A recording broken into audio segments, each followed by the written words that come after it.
Hello and welcome to our next part of Backstage Pass, John's Roots, and we are going to the Halloween event for the cast and crew because there's the Midnight Cosmetics event, which is obviously for Nicole and Matthew. There's the school Halloween festival for spoilers and Adam.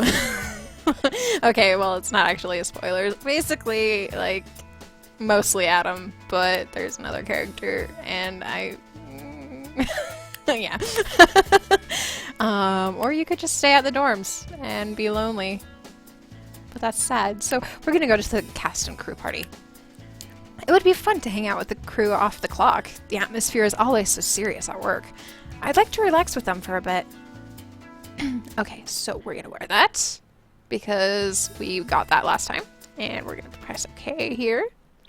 The energy in the hotel feels more excited than usual. I guess things are different when there's a big party going on.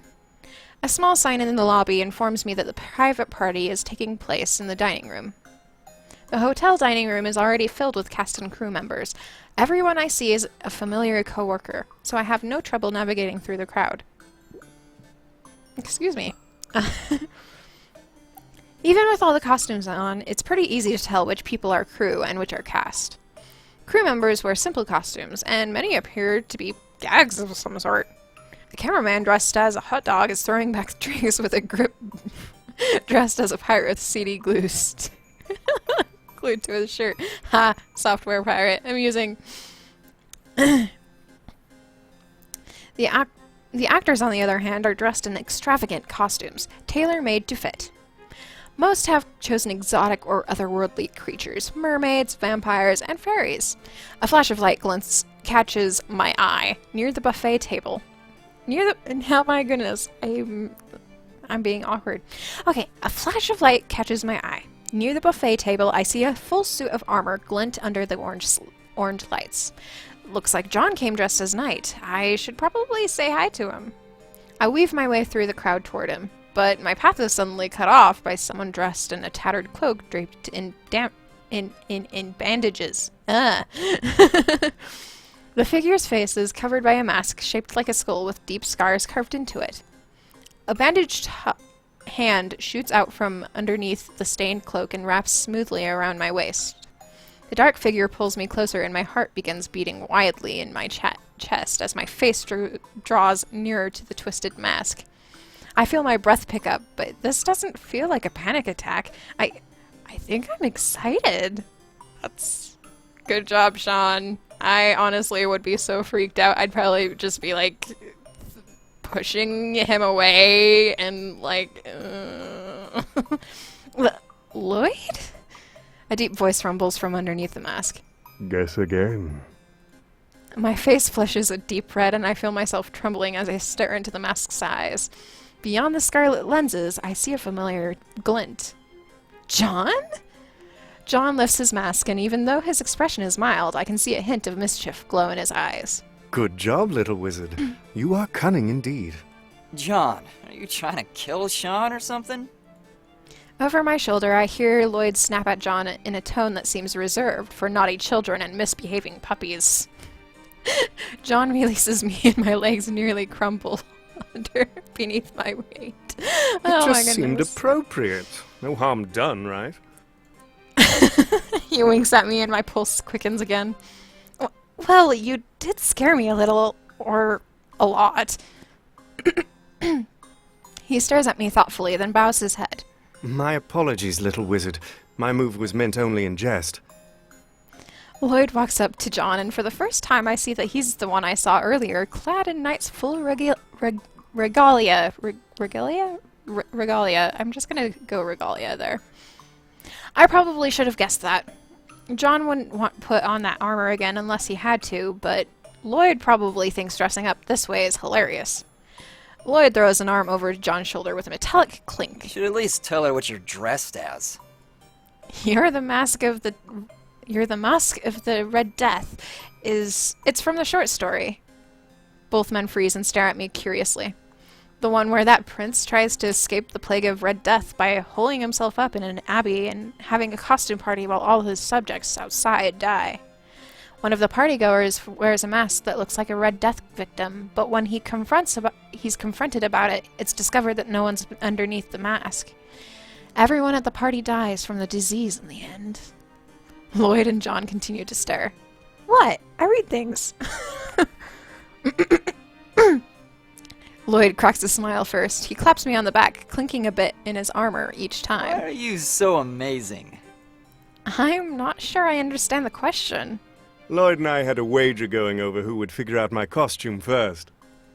Lloyd leans in and fakes a whisper. I bet on you. I turn to John.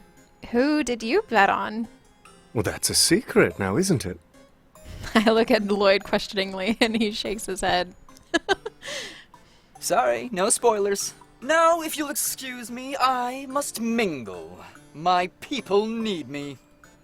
Lloyd bounces away, his armor clinking with every step he takes. Seems like it might be hard to sneak up on someone while wearing that. That's not the worst of it. Wearing that was probably the hardest part of the job. We filmed a winter scene on an indoor stage in the middle of summer. I had to sit there sweating in that tin can surrounded by a pile of potato flakes meant to be snow. By the time it was over, I think I was roasted enough to be a perfect side to the potatoes. The viewers were all deeply impressed by how tortured I looked. I don't have the heart to say it wasn't acting. A lively orchestral piece begins to play from a set of nearby speakers, and John immediately perks up. Ah, now here's a melody I can appreciate. He bows and extends his hand towards me. As you seem appropriately dressed for the occasion, might I have the honor of a dance with you? Oh, but isn't this music... I mean, I don't know how to waltz. John takes my hand and smiles. You're a clever girl. You'll learn it quickly. He pulls me gently towards him and takes a step forward. Have you ever done a foxtrot? Once, for a play. It's the same step, just different timing. After me. I follow John's movements as he guides me carefully. The steps become more familiar with each beat. There you go. I knew you'd pick it up. We glide across the floor smoothly to the sound of music, moving perfectly in sync with each other. For the first time, John and I seem to be in agreement. John actually looks pleased. Are you feeling adventurous? John moves his hand up my back slowly. Don't let go of my hand. He moves forward and lowers me into a dip. We hold the pose for a second before he lifts me up. Beautiful. The music slows to a stop and John releases me from his hold. Thank you for the dance, Miss Gooden. I leave you to enjoy the rest of the night however you see fit. Same to you. John and I part ways and I make my way through the crowd. Hey there, girly. Hi, Rachel. Yeah, that whole dancing scene, I probably would have stepped on his feet several times over. I'm not even joking about that. I'm not a dancer at all. So, and, I don't know. I guess I don't know. I'm not sure what I'm trying to say here. Anyways, hey, Rachel. Oh, Rachel, I didn't see you there. Is something wrong? You look a little out of it. Don't tell me Mr. English accent over there swept you off your feet with that waltz. Are you teasing me? You know I love you, but seriously, what's up? John said he and Lloyd made a bet, and Lloyd bet on me, but John won't say who he bet on. I know I shouldn't be so hung up on their own personal matters, but I'm really curious. Oh, those bets? It's a joke. What? Well, I've heard them once. They've got some sort of inside joke where both of them bet on the same thing. I guess the joke is that nobody loses money that way. If Lloyd says that he bet on you, then John bet on you too. Oh. You're welcome. I feel a small blush creeping into my cheeks. Rachel takes pity on me and immediately changes the subject. Hey, I was about to join some of the guys in the back for a round of poker. Want them to deal you in? Buy-in is 2 cookies from the dessert table. I think I can afford that. I spend the rest of the night playing poker with Rachel and a few other crew members. I didn't win, but the 2-cookie loss is acceptable. And that was the Halloween scene. Ooh, I think we can call John now. But we need a... Well, we don't exactly need an outfit. It's just nice to have an outfit to when you're... Like, when you're going on dates with John, it's nice to have that outfit. Oh yeah, we have all of these. I forgot about that. Okay, so we're gonna use that. And we're gonna use that because that helps with your grade. And we're going to do that because that helps with your fashion. And with John, you need to be fairly fashionable. And then we've got all of these. We're gonna do that and that and that. Throne of Ice, the Advent of Spring, Edge of Shadow, Throne of Ice, Planet Ost, Wonders of Lightning. Okay, well, I think I'll do that one. And then we're gonna go shopping for some clothes because it's nice. I'm just gonna go get some clothing. Actually, I'm not even sure if... Hold on. Can I go back? No! Oh well. I'll just continue on. And we're gonna get this, and we're gonna get this, and we're gonna get, I guess this one, because why not? And we're gonna be done, and we're going to wear it. Ta-da! She looks so great. I don't know. I think the shirt looks a little weird with those pants, but that's just me. So, okay, we'll just continue on. And now we shall work, exercise, town. Yeah! Time to go see Professor Cobalt. Miss Gooden, I'm pleased to inform you that your grades are acceptable to keep your grant. Good work. I wish you the best of luck in the upcoming month. Thank you. So we're gonna continue on. I'm not getting much out of my blog right now. I earned nothing in ad revenue.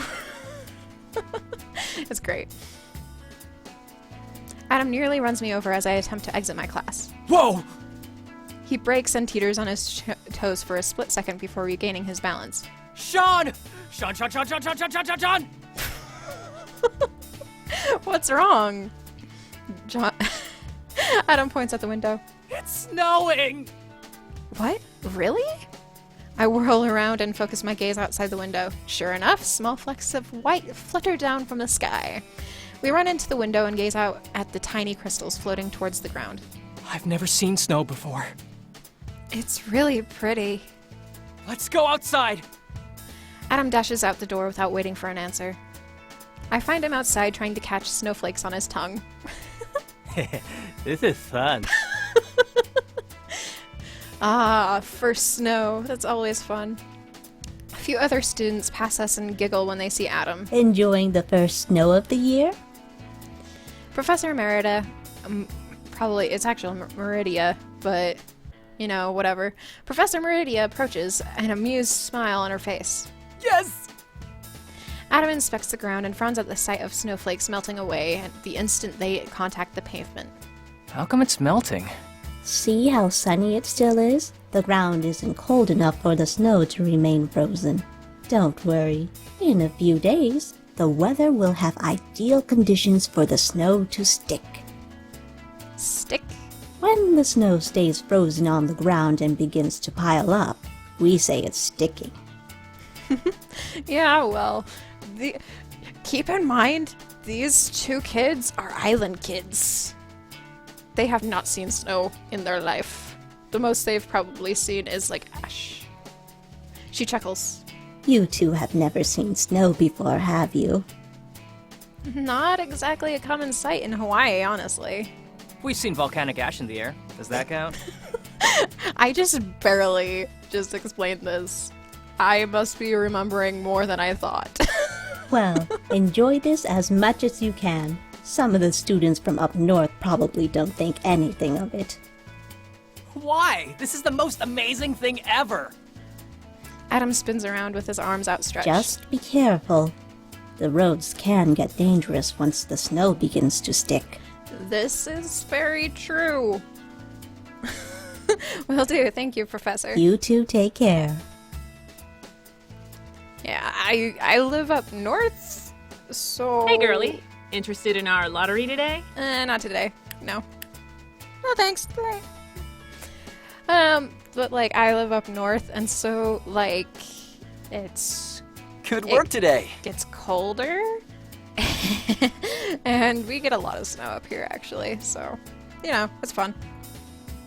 Lloyd offers a small smattering of applause to the crew, but the late night filming has taken its toll on him along with the rest of us. We pack up all of our equipment in silence, trading only a few wary words before heading out for the night. I pull out my phone and a small gasp escapes my lips. It's a lot later than I expected. I think the bus has stopped running by now. Sean, what are you still doing here? You should be home and tucked away in your bed. It's later than I thought. The buses have stopped running by now. I could call Adam to pick me up, but I'd feel kind of bad asking him to come out so late. Oh no, I wish I could give you a ride, but I'm already running late for a flight I have to catch. He sighs. Time for another meeting with the network execs. Some things just have to be done in person. He points down a side hallway. There's a break room in there with some blankets and pillows. You can spend the night in the studio if you want. Are you sure it's okay? Oh, sweetie, the break room is there for precisely this reason. If you're lucky, you'll find a frozen pizza in the fridge. Ooh, frozen pizza. Lloyd waves a hasty goodbye. Anyway, I've got a jet. Literally. See you soon. He strides out of the front door with a quick step, but his shoulders sag in weariness. I hope he gets enough rest. As for me, I'm not sure what to do. Is it really okay to sleep here? What should I do? Well, considering we're, you know, going after John, we're going to be spending the night. Because spending the night is fantastic.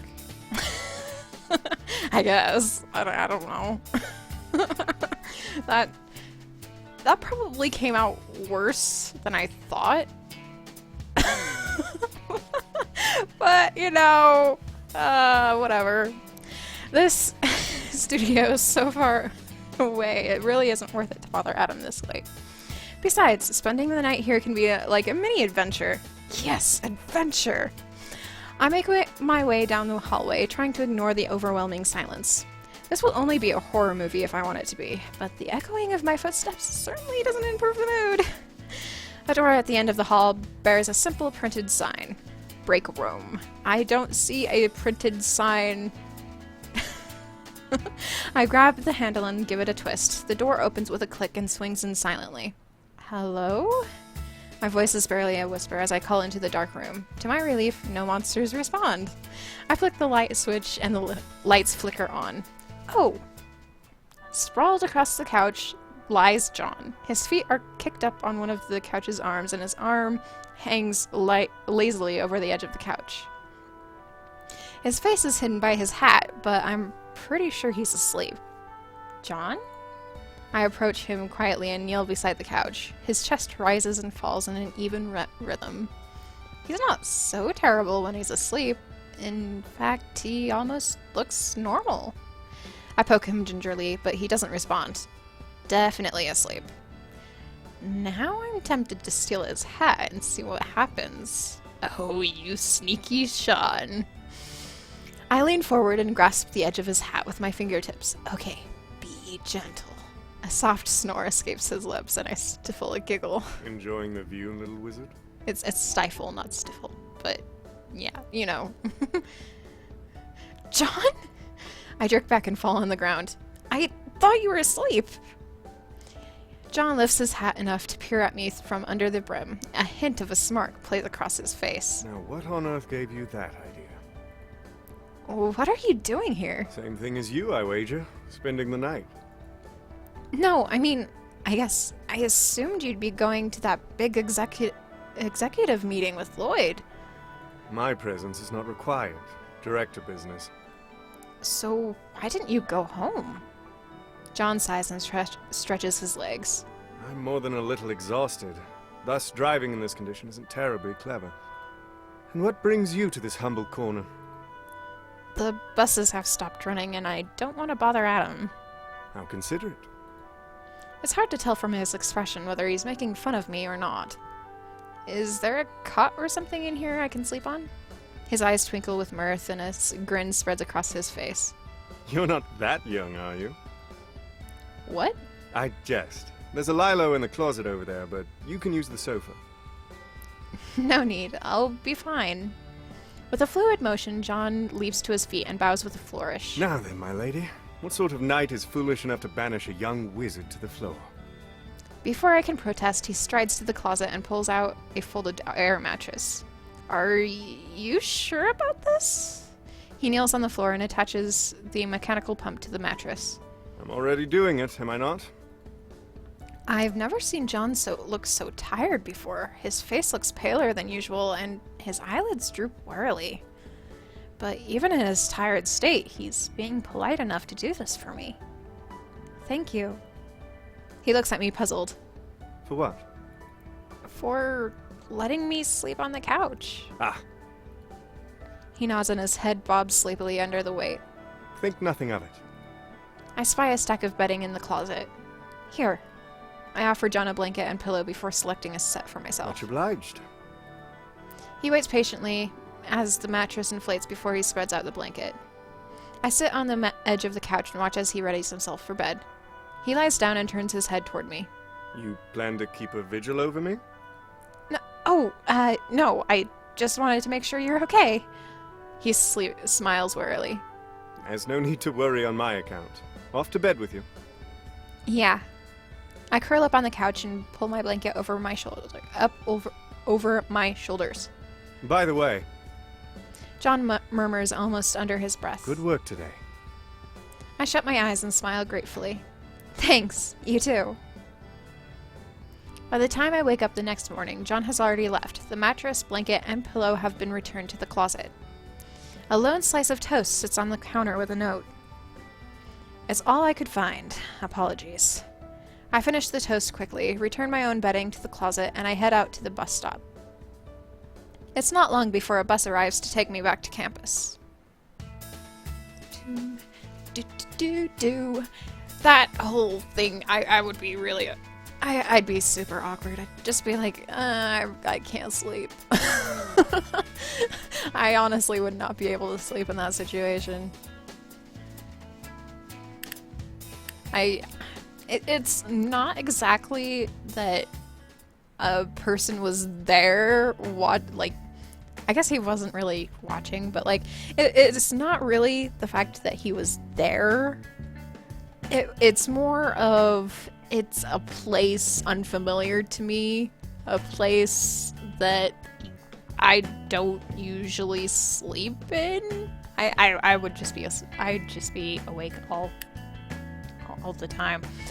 Anyways, we've got a freaking outfit, and we could seriously go on a date with John now because we've got like a heart and almost a half. So you could basically go on a date now. Ooh, anyone into fashion? Oh no. Things are getting different. Okay, now it's getting a little colder. Those Chinese-inspired outfits are too pretty to ignore. I love how those look.